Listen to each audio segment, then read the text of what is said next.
যত বেলা গড়াচ্ছে ততই কিন্তু ছাত্র সমাজের যারা তারা আরো ভিড় জমাচ্ছে। এই যে ব্যারিকেড রয়েছে সাঁতরাগাছি গ্যারেজ মোড় এলাকায় দেখাবো, সেখানে কিন্তু এই মুহূর্তে আরো ছাত্র সমাজের তারা চলে এসেছেন এবং দেখতে পাচ্ছি আমরা তাদের হাতে পোস্টার রয়েছে, দফা 1 দাবি 1 মুখ্যমন্ত্রী পদত্যাগ, সেই পোস্টার নিয়ে তারা বিক্ষোভ দেখাচ্ছে। এবং এই মুহূর্তে দেখতে পাচ্ছি একেবারে চরম উত্তেজনা, যে ব্যারিকেড রয়েছে সেই ব্যারিকেড ধরে কিন্তু টানা হেঁচড়া এবং ব্যারিকেড ভেঙে এগিয়ে যাওয়ার চেষ্টা চলছে। এবং দেখতে পাচ্ছি আরো যত বেলা এগোচ্ছে ততই কিন্তু যারা ছাত্র সমাজের তারা কিন্তু এগিয়ে আসছে এই ব্যারিকেডের দিকে।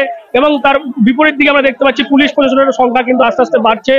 আপনারা জানেন যে যারা পদস্থ কর্তা তারা যেমন পুলিশের তারা যেমন রয়েছেন নবান্নের প্রান্তে, তার উল্টো দিকে কিন্তু এইদিকে দেখতে পাচ্ছি আমরা ছাত্র সমাজের যারা তারাও কিন্তু আসতে শুরু করছে, আস্তে আস্তে তাদের সংখ্যা বাড়ছে এবং তারাও কিন্তু এই মুহূর্তে আমরা দেখতে পাচ্ছি এই যে নবান্ন অভিযান, সেই নবান্ন অভিযানে দেখতে পাচ্ছি আমরা আসতে শুরু করেছে এবং এভাবেই তারা চেষ্টা চালাচ্ছেন আপ্রাণ এগিয়ে যাওয়ার চেষ্টা, বারবার চেষ্টা করছে। দেখতে পাচ্ছেন বারবার কিন্তু স্লোগানিং চলছে এবং এই যে ব্যারিকেড সেই ব্যারিকেডকে তারা ভেঙে কিন্তু এগিয়ে যাওয়ার চেষ্টা করছে।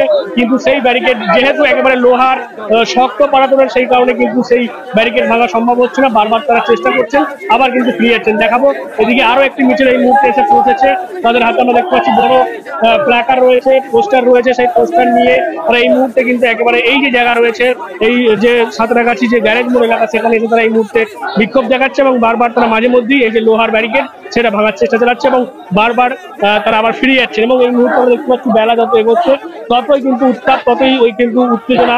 এই যে সাঁতরাগাছি যে এলাকা রয়েছে গ্যারেজ মোড় এলাকা সেখানে কিন্তু উত্তেজনা বাড়ছে।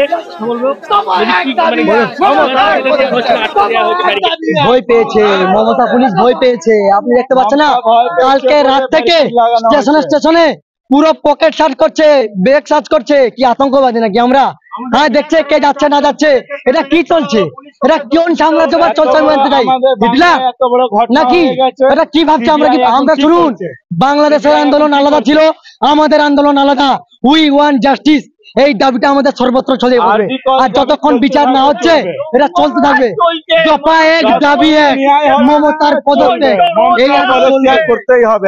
কেন এই যে এত বড় ঘটনা হয়ে গেল আমাদের মেডিকেলে, যেটা হয়েছে আরজি কলে, আমাদের কালকে ঘরে ঢুকে যদি হয় তাহলে আমরা কার থেকে জবাব চাইবো?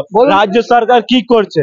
রাজ্য সরকার কি করছে? তার থেকে বড় কথা হচ্ছে শান্তিপূর্ণ আন্দোলন করছি, করতে পারি না, দাবি জানাতে পারি না, আমাদের অধিকার নেই। আমরা বাংলার মানুষ, আমরা আমাদের দাবি করার অধিকার আছে শান্তিপূর্ণ ভাবে। তাহলে এইটা কি? এইটা কি বলছি দাদা? আমাদের মধ্যে কি আমাদের কাছে ছোড়া লাঠি ডাং আছে? কি দেখে মনে হচ্ছে আমাদের আছে? আমাদের দেখে কি মনে হচ্ছে? সাধারণ নাগরিক না গুন্ডা না মোস্তান? শুনবেন, কালকে থেকে স্কুলে মাস্টারদেরকে বলছে কোন ছেলেটা স্কুলে আসবে না, দুটো প্রেজেন্টটা দেখাও তো। কোন ছেলে যাচ্ছে নবান্নতে দেখবে তো। হুমকি দিচ্ছে, শাসনি দিচ্ছে, রাস্তায় রাস্তায় আটকাচ্ছে, গাড়ি ধরছে। কে যাচ্ছে নবান্নতে, কে যাচ্ছে? কি চলছে? এটা কি চলছে আমি জানতে চাইছি।